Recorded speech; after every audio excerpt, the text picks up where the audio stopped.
the last two perfections, which are concentration. Again, you know, it's a whole section on how to develop concentration, but only knowing it intellectually doesn't really get you that far. So if you are in an embarking, oh, I have to wait for a cigar. It's not here.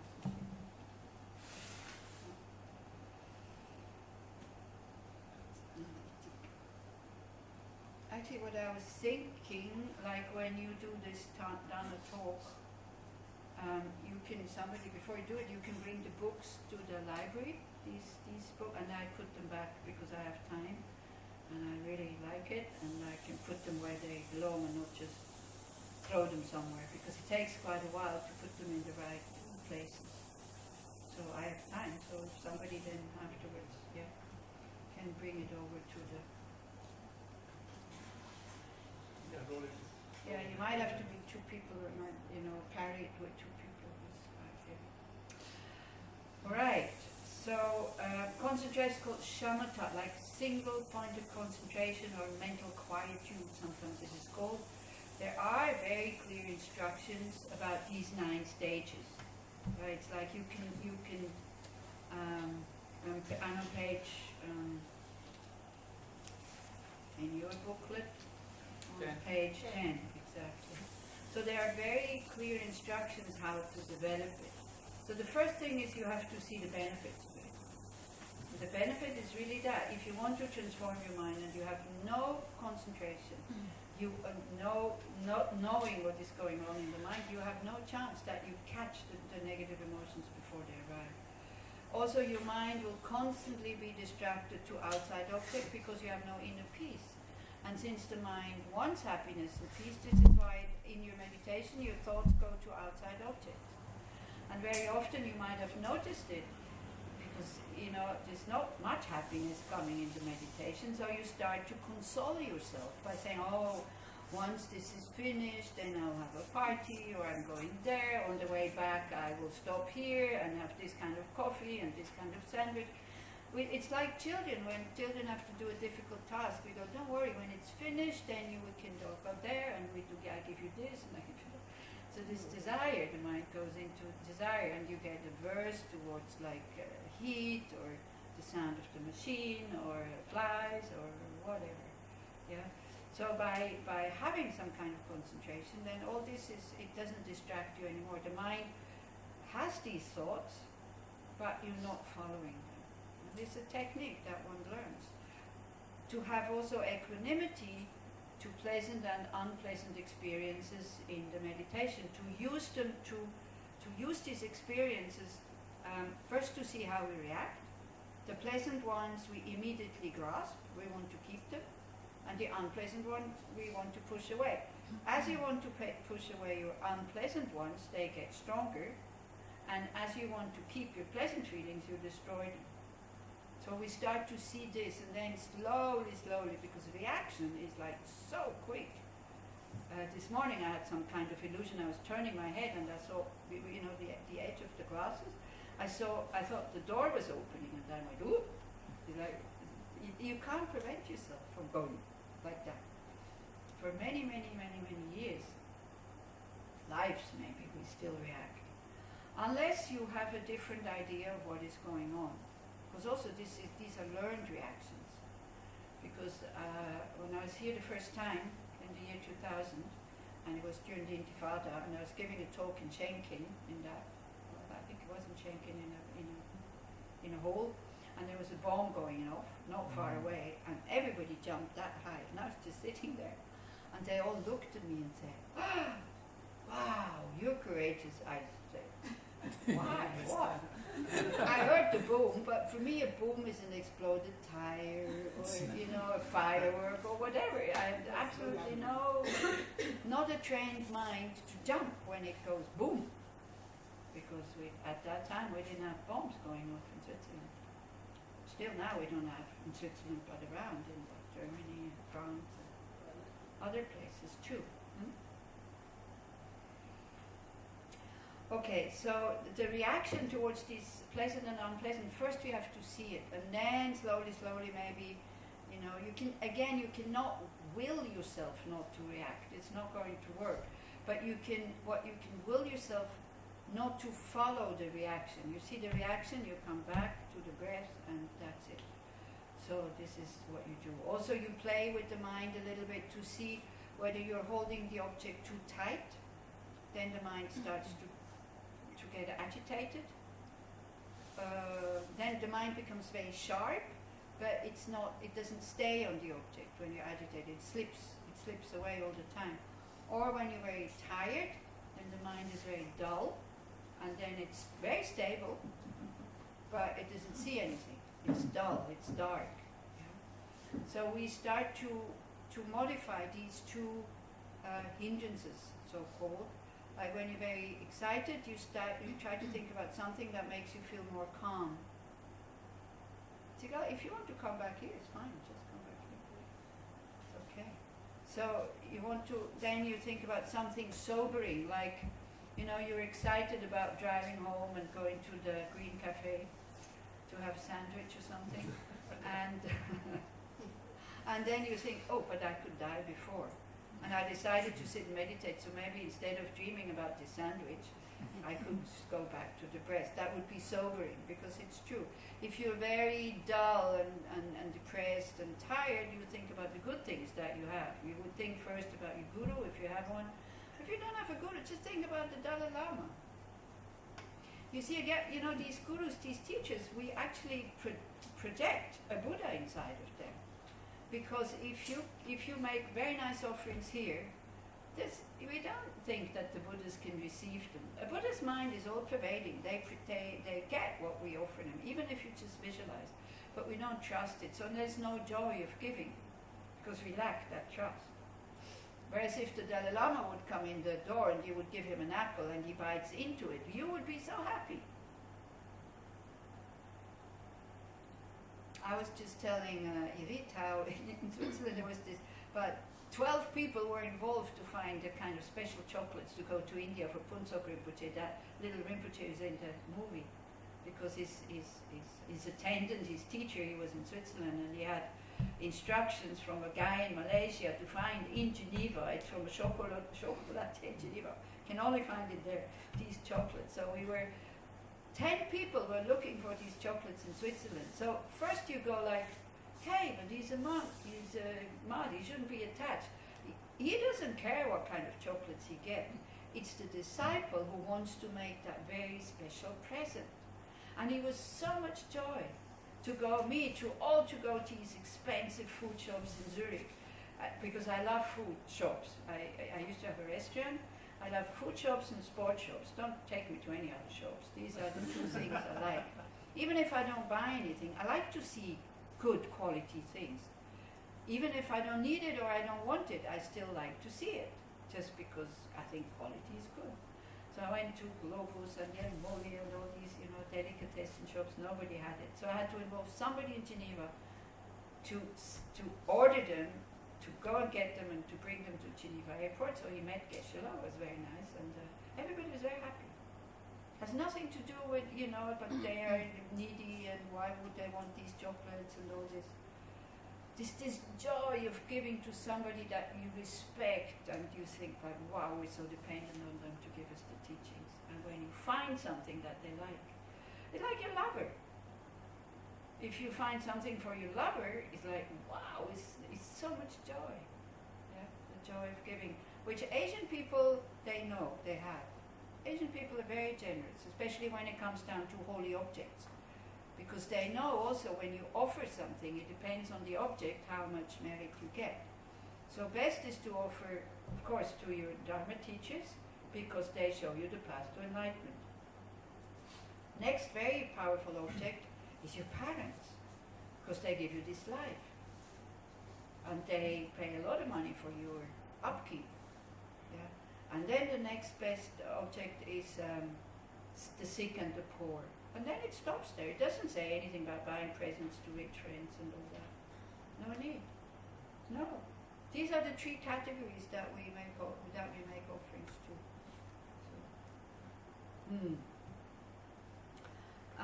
So the reaction that you have to this is see, and you see the state of your mind. So when you feel your mind is dull, then you start to think about something that wakes you up. And you can see, you know, in your, already now, I think, you could have known or seen it. The mind is on the breath, totally bored. So then it moves away. Where does it go? To something desirable. Then it wakes you up. You can exploit, and you see the menu card, and you already think which one sandwich. I mean, it's just an example of me, okay? I'm talking about me here. Because also I was doing a noonday retreat, and you fast. So I was hungry, and I love pizza. Not so much anymore, actually. Even that is like, yeah, pizza, fine. I don't have pizza, it's also okay. I didn't have one while I was here. No, one I have. So, you know, you're not getting indifferent. You don't need these things anymore. It's so nice. Whatever food is there is good. It's great. So then I was kind of, instead of being on the mantra, I was going to the pizza, and I saw the menu, and I was kind of in my mind. So I think, this one. And all of a sudden, again, this thought, how many pizzas have you already eaten in your life? And I thought, like, many. Well, did it make you a better person? Did it still your desire for pizza? No. Boom, back to the mantra. Yeah, like this. So you start to see with one corner of the mind what's going on when the mind is bored and when it wants to move away. The thing is, with the concentration, we need to learn to be bored in our meditation, because otherwise we'll never develop single point of concentration. Because if we want the mind always to be excited and agitated and doing something, we will never calm down. We will never see its nature. So these are the two obstacles. Like the first obstacle is laziness. You don't want to do it. So then you overcome it by looking at the benefits. The second obstacle is not knowing the instructions. You'd sit and you wait for something to happen, and you don't know what you're supposed to do. Then the next obstacles are, you know what to do. You remember the instructions, and then but you have a dull mind or a too agitated mind. So you need to even that out, so that the mind is interested, awake, but calm and stable. Because these are the two things you want to develop in your meditation: clarity and stable. These are the two aspects. And relaxed, but clear and stable. And then there's another obstacle. You know the antidotes for dullness and excitement, but you're not applying them. Very often we just let the mind go, and we're not applying any antidotes. You know, either thinking about impermanence and death, or precious human rebirth, or something that lifts us up. And the last obstacle would be over-applying the antidotes. Like you feel that, and this is what I feel sometimes I'm doing. It's like you feel your mind is going fairly stable, but still you think, I should still correct something. This is the I not liking when it goes well. Because it knows, my days are counted here. Okay?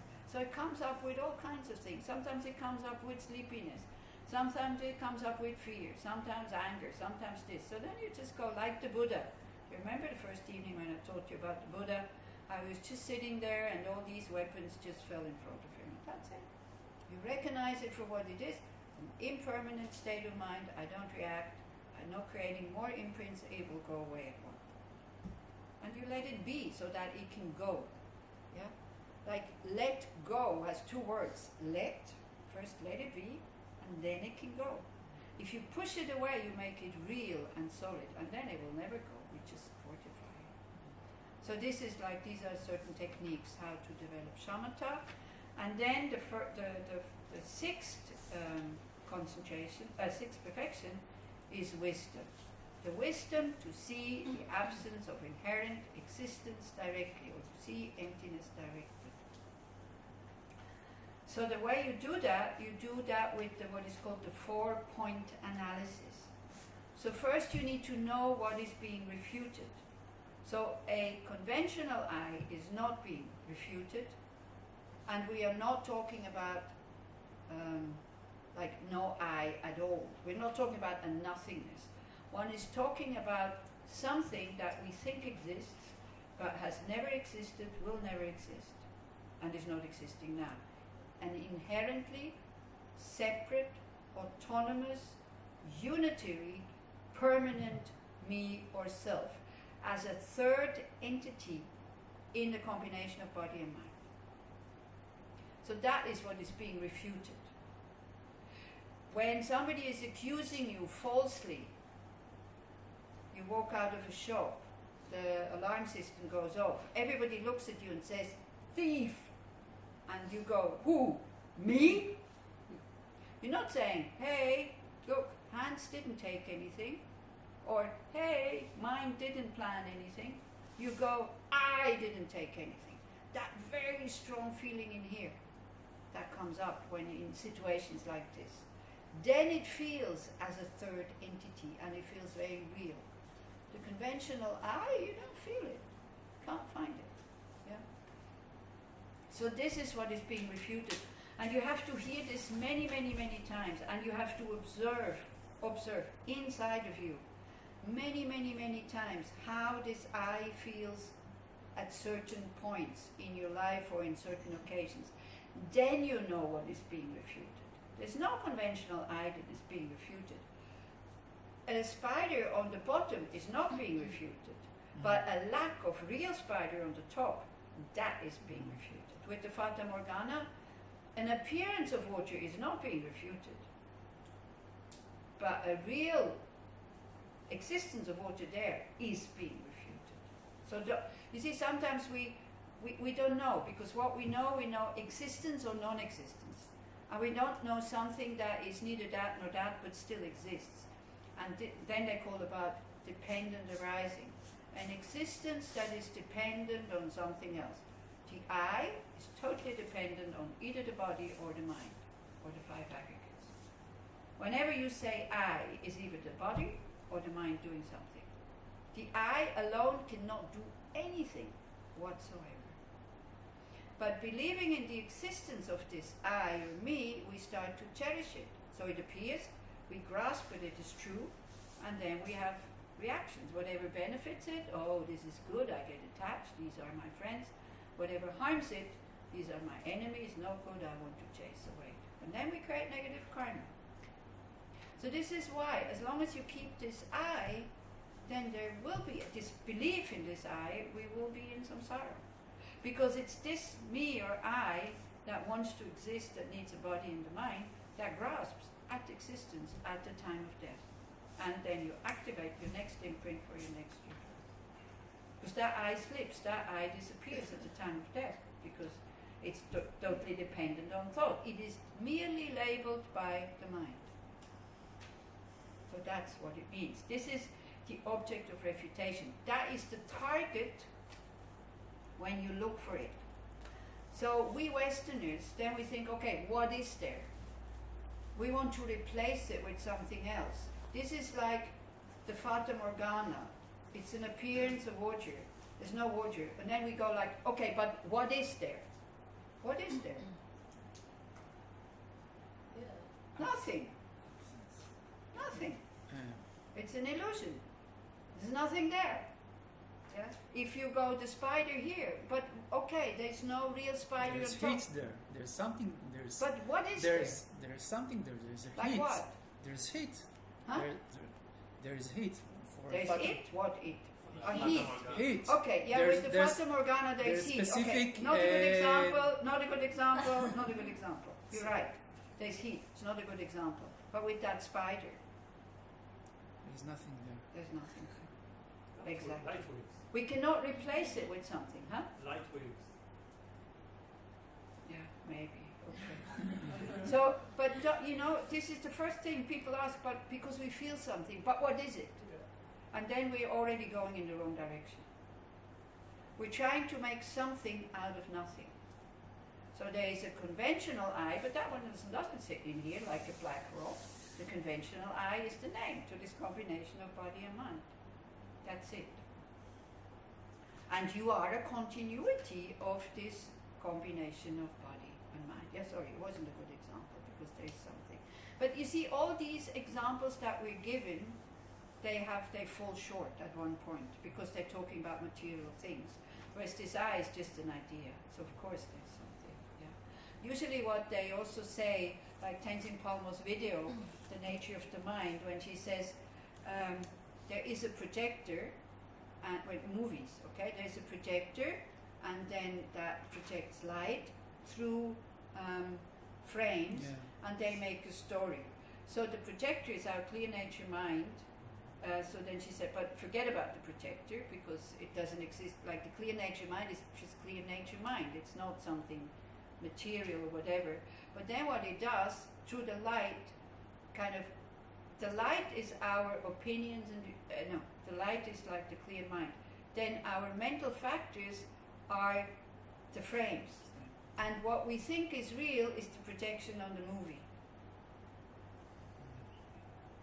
And then we identify with the projection on the movie. We identify with what we can feel we are. We identify with our negative emotions. We identify with this I. So we identify with the known instead of identifying with the knower, which is that wisdom, that innate wisdom. But children born with I, even if you are 1 month, they think this soul, it's mine.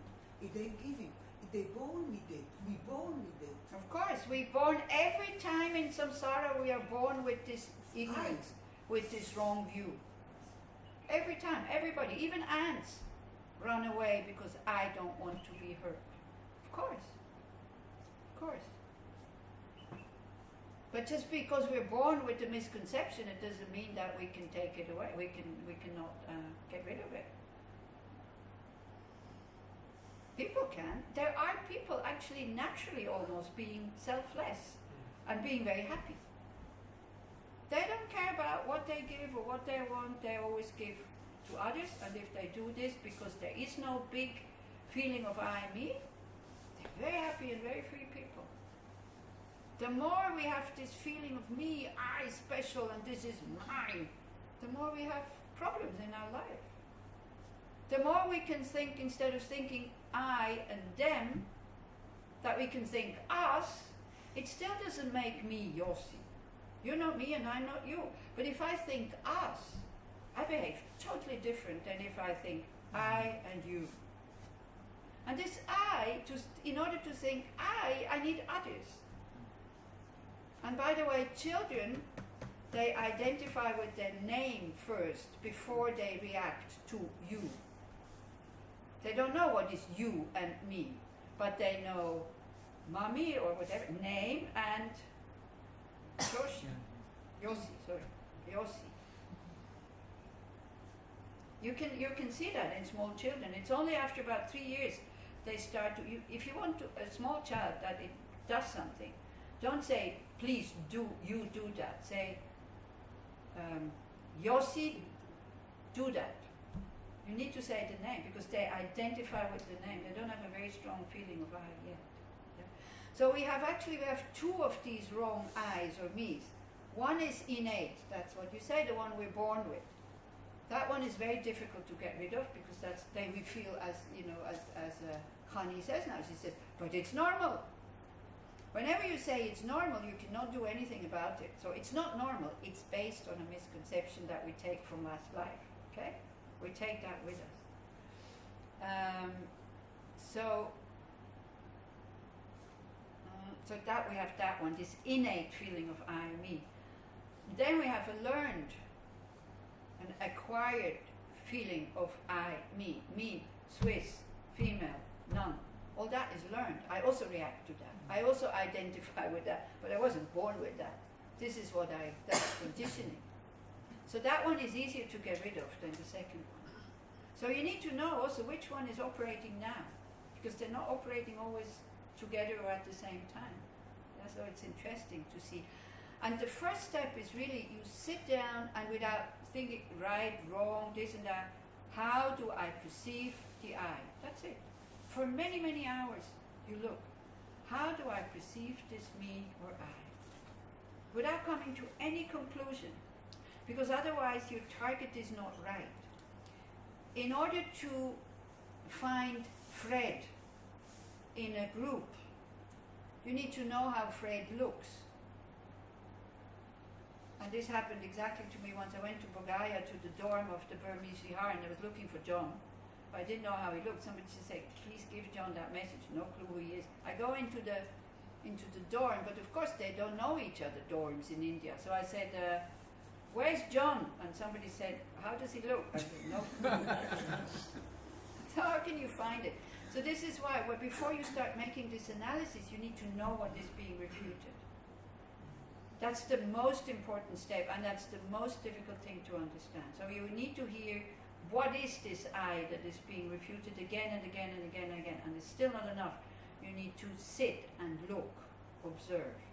How do, you know, who is me? What is me? What is I? Just that. Refuted means realizing that it's not, it has no base, it has no ground. What's the meaning of refuted again? Yeah, meaning it's not there. No, it's there. It's not there. It seems as if it's there, but it's not there. Sometimes it's called the object of negation. Sometimes it's called the object of refutation. When you have that, when you know what you're targeting, then you go into the analysis. If it exists really, it can only exist in two ways: either oneness with the object, with the parts, or separate from the parts. So then, okay, you go. Let's look: is the I one with its parts? That means we have a body and a mind, and we know these are different, isn't it? That means we should have at least two eyes if it's oneness with its parts. Or if we only have one eye, because we feel as if we have only one eye, so is it the body or is it the mind? You're usually identified with the mind. Yeah, okay, so it's the mind, but the mind is sometimes happy and the mind is sometimes sad, and the mind is sometimes very much at ease or tense or cruel or kind. So which one of these mind states? Because the I always feels the same. The emotion feels different, but the one who has the emotion is always the same feeling. And don't tell me that's not true when you say that, because you never looked properly. I didn't look at anybody in particular. I just looked that way, so I have to look some way, okay? But because this is what people usually say, no, my eye feels different. Your eye doesn't feel different at all, you know?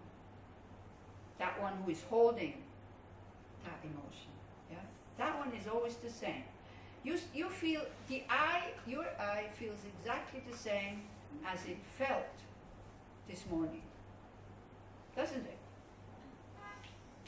Your eye, not the body, not the mind, your I, your me, I, me. Does it feel different than from this morning or yesterday? Yes or no? No. No. So how can it, you see, it feels the same all the time. It's permanent. So if it doesn't feel different from this morning to now, it also doesn't feel different from now until we die. So that's ridiculous, because the mind, we all know the mind changes. Yeah. So we see it is not the mind, because we say my mind. Well, whose mind? How can you say my mind if the I is the mind? It's also ridiculous when we say my ego. Well, excuse me, whose ego? You need to have two in order to say my ego. So it's this innate I who says my ego, thinking ego is actually we always go ego is bad. Ego is not bad. You need to have healthy self-confidence. It's quite good. Say, I can do this. This is very good. You know, ego is not always bad. Not understanding what ego is, that is creating a problem. Okay?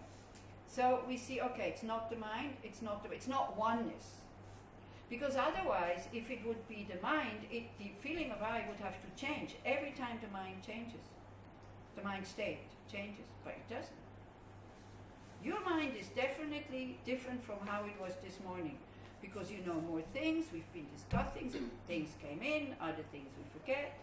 So the mind is different. Yeah? The I is the same. So how can the I be the mind if the mind is different and the I is still the same? You see, we go into all these absurdities so that we see that the whole thing is totally absurd. But my body is here, not your body. Of course. It's my mind. Of course. I definitively, it's my body. It's not the others. Yeah, nobody says it's not somebody else's body. Yes, then I say mine. Yes. But what is the I? Who is the I? I don't know. Yeah, exactly. But I feel it. It's so good. It's so great what Connie is doing, because it's exactly that. I had like one woman after the meditation on the I. She was furious. She refused to go out of the Gompa because we go through all these points and you can't find it anywhere, you know. And so she said, I couldn't find it, but I know that it exists. And then I said, that's it, you found it. Exactly that one who is upset when somebody says, hey, you don't exist, and who fights, you know, but I exist. Yeah? Sometimes also it comes up in these teachings, and the I goes, pah! The Buddhists, they say I don't exist, but look, I'm right here in the middle of your chest, and you're angry or depressed or something like that.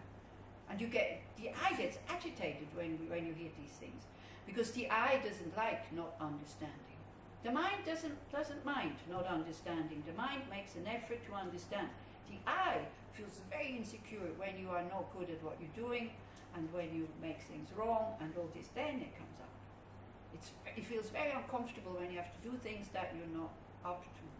Yeah. Or when you, and this is what I mean, you know, I'm explaining things that is very difficult to grasp. So then we feel, bah. Yeah? That is the one that we are refuting, that very strong, because you say, but my body, so your body is just here? No. I'm not saying your body is not your body. Of course it's your body, but you is your conventional I, not your real I, the possessor of a body. Because you see, if you take away the body and you take away the mind, what can you still have? Nothing. Exactly. Where's this I going while the body is away and the mind is away? Simple example. Somebody comes and says, I can give you a better body. Would you take it? A body who doesn't need any care. You Me, definitely. You gave that example. Huh? You gave that example. Oh, already. Yeah. And somebody a better mind. And Yeah.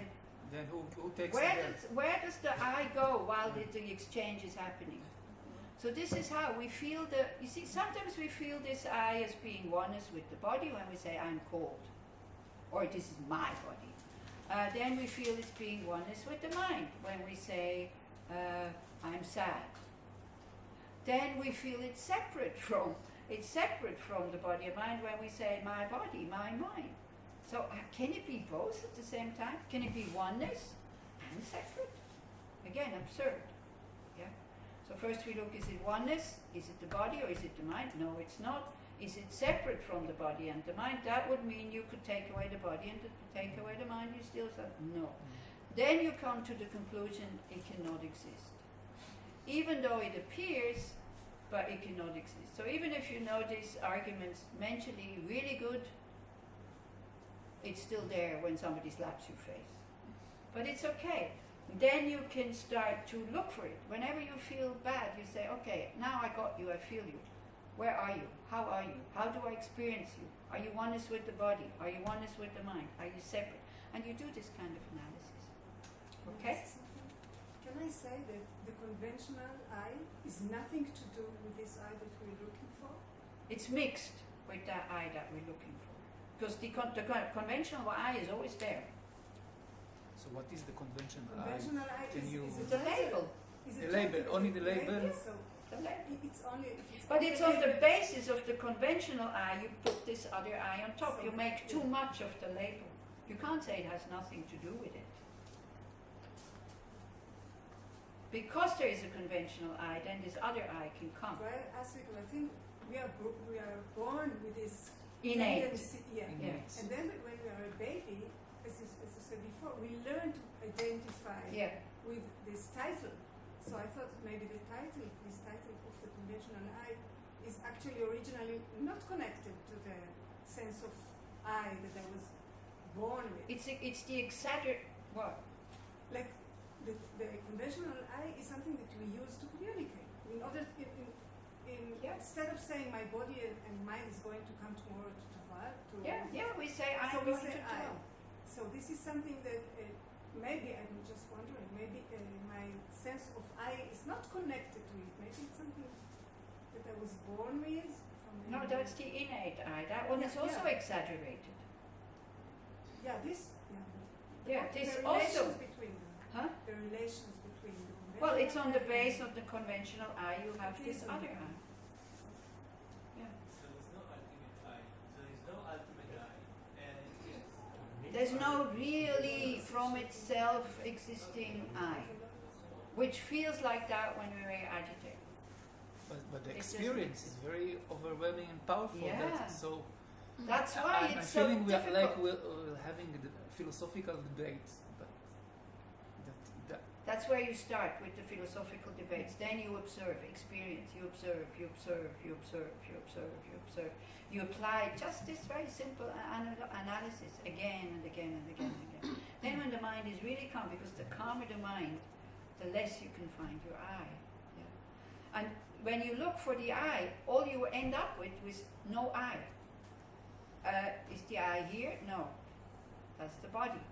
Is the I in the mind? No, that's sadness or this or that or that. So this is how I do the analysis. And don't think this is an easy matter. If it would be an easy matter, none of us would suffer. We would be out of samsara all the time. And there's volumes of philosophical debates, what it is. No, not what it is, what it is not. This is it. Our mind tries to find something, what is it? Instead of looking or searching what it is not. So emptiness is a non-affirming negation. You're not you're replacing doing it. like in mathematics you can do by positive or by negative. So you're doing the search or the experience by the negative. So you're not by the positive. You are looking for the spider here on top of that engine. That's what you do. Yeah. And all you find is not spider. Or you're looking for the paper in the paper. All you find is part of paper, but not one atom that you can say, that is paper. And then you're left perplexed. And then you don't give up the hope that there's still something there. You start to argue, but I feel I did, da. Yeah? Because we cannot imagine how that would be without an I. Because we forget, and then the conventional I. We still know who we are. But I'm not you and them, it becomes us. And, you know, yogis, sometimes they go, oh, we're going to the market, like the 5 aggregates. Yeah? Or, oh, they were sad. It's like they don't identify so much with their body-mind anymore. Okay. So you will have to hear more and more and more and lots about that. Let's just finish with the text here, so you see what comes next. So when if you want to have a direct experience of emptiness, first you need to know it intellectually, so you know what you're looking for, and then you unify this calm abiding, which comes from concentration, and the special insight. It's two minds, two mental factors, and then with these two you get what is called a yogic direct perceiver of emptiness. There's a very clear path and steps how you do that. Again, it's like a map. You know exactly where you are with your practice in the 5 paths. Then you would go on the path of seeing. That when we said, like Erik said, once you had the teachings on paths and grounds. So a yogic direct perceiver comes on the path of seeing when you have a direct perception of emptiness. Before it's only intellectual. And then the intellectual way, which makes it a concept, becomes thinner and thinner and thinner through your analysis again and again and again until you have a direct perception of it. And then it's like, you come out of your meditation, everything still appears, but then it's again like the same as the Fata Morgana. It appears, but you stop believing in it. You know it just appears. Then, the third kind of step, or vehicle, like we have Hinayana vehicle, we have Mahayana vehicle, now it's Tantrayana vehicle. Having become a pure vessel by training in the general path, please bless me to enter the holy gateway of the fortunate ones, the Supreme Vajra vehicle, page 12. So that's Tantra. So Tantra, on the base of renunciation, bodhicitta, and emptiness, if you know these three things, I want to go into the quick vehicle. And the quick vehicle is taking the result into the path. Meaning you dissolve, every time you start your meditation, you dissolve everything into emptiness. That whatever appears is just appearance. Out of that emptiness you rise in the body of a Buddha. To strengthen the confidence that we are pure. And you start to say these mantras and sending out lights, the activities of a Buddha. This is what tantric practice is all about. You familiarize the mind with being pure instead of it being very familiar with being impure and suffering. Both these existences, the pure existence as a Buddha and the impure existence of ordinary beings, are empty of inherent existence. Both of them are just conventional reality. But one is pure, based on wisdom and compassion, and therefore is no suffering. And the other one is impure, based on delusions, therefore it is suffering. But both of these existences only produced by the mind. Nothing inherently existing from its own side outside of the mind. But functioning.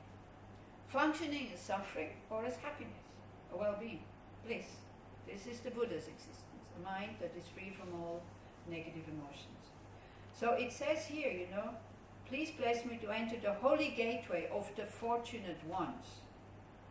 Not all beings can enter that vehicle because you need to be attracted to it. You need to have a lot of faith and trust because then it's not based on facts anymore. You know, me all of a sudden the Buddha, how are you going to base that on a fact and on something that I can measure?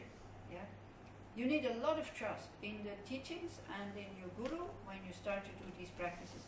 This is why you're called the fortunate ones, because very few people can do tantric practices properly, because their mind is open enough to believe that with your car you can drive to the moon, or that you can walk through walls, because walls are just atoms and not as solid as the mind makes them.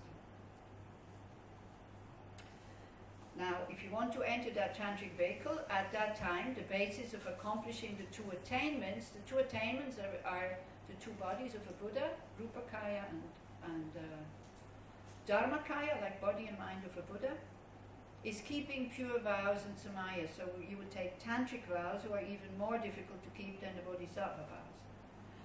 As I have become firmly convinced of this, please bless me to protect these vows and pledges like my life. Then, having realized the importance of the two stages are completion, generation stage and completion stage. So first you just learn to visualize, you learn every detail of how that Buddha looks, and you have Buddhas with 11 heads and 1,000 arms, or 9 heads, 36 arms, 34 arms and 16 legs, or you have Kala Chakra with 921 deities, and you learn to visualize that down to the whites of their eyes, they say. It really helps your concentration, because you cannot let the mind go astray, because you lose it. So that's the generation stage. The generation stage is visualizing, learning to visualize oneself as the Buddha, combining with wisdom, although now I appear as a Buddha, I'm still empty of any inherent existence. So you use, this is why it's called the fast vehicle, because you use compassion and wisdom in the same mind stream at the same moment, because you're sending out all this light. In sutra practice, either you practice method or you practice wisdom. You cannot combine the two. Whereas in Tantra you can. This is why it's called the fast vehicle. So these are the two stages. Completion stage, where you work, a generation stage, where you generate yourself as the deity. Very often you still need a Buddha outside as a support. In the higher Tantras you have no more support. Outside it, there's no front generation, it's only self-generation. I know that from many of you it's all gobbledygook what I'm saying. Don't worry. Some people understand what I'm saying. Yeah. And also, even you're here for the first time, even if I would go into more explanation, you wouldn't understand what I'm saying. It's like a kindergarten kid being in a school for how to make aeroplanes. Yeah. But it's still good to hear. Then you know that there are aeroplanes who can fly. Yeah, then having